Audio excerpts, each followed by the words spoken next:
another episode of the Hood Paralegal Podcast. In this episode, we're going to be talking about the algorithm-driven AI in the criminal justice system.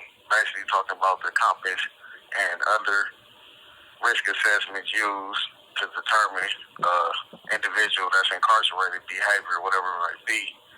Now, a computer error dictum states that to err is human, but to really file things up requires a computer. There is no place like the criminal injustice system and its growing dependence on AI and algorithms where the action was so true. Not all algorithm-driven artificial intelligence programs are bad things, and recent efforts to reform cash bail systems across the nation, some well thought out and properly applied algorithm programs have assisted logical and just decisions as to who should be released from pretrial detention and under what conditions.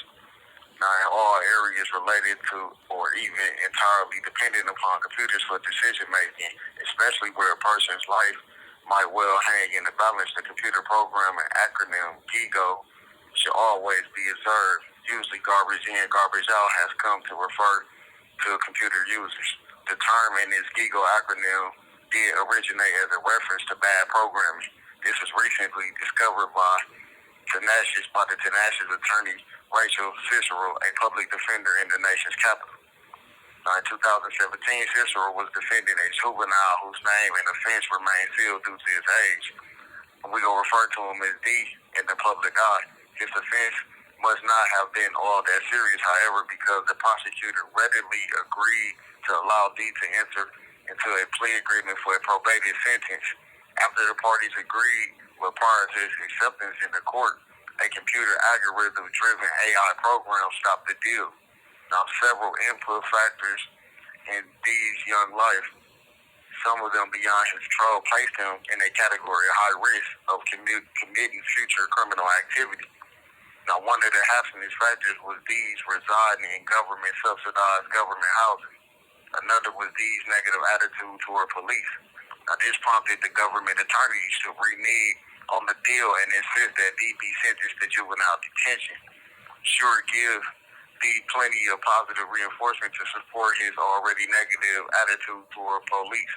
Now, Cicero and her team challenged this algorithm-driven AI program, tracing it to its source, where she found a thesis written by a 20-year-old graduate student. The paper had never been examined, validated, or accepted by any scientific community. In other words, the algorithm-driven AI program was garbage in and was producing garbage out. Now, when informed of this, the trial judge invalidated the test. Presumably, D was granted the originally offered probation. Not all defendants in jurisdictions were as fortunate as D was, though.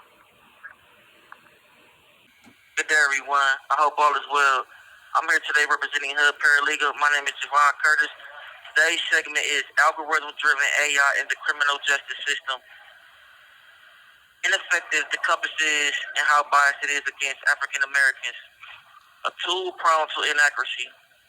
Paul Gilly was convicted for stealing a lawnmower in 2013 in Wisconsin.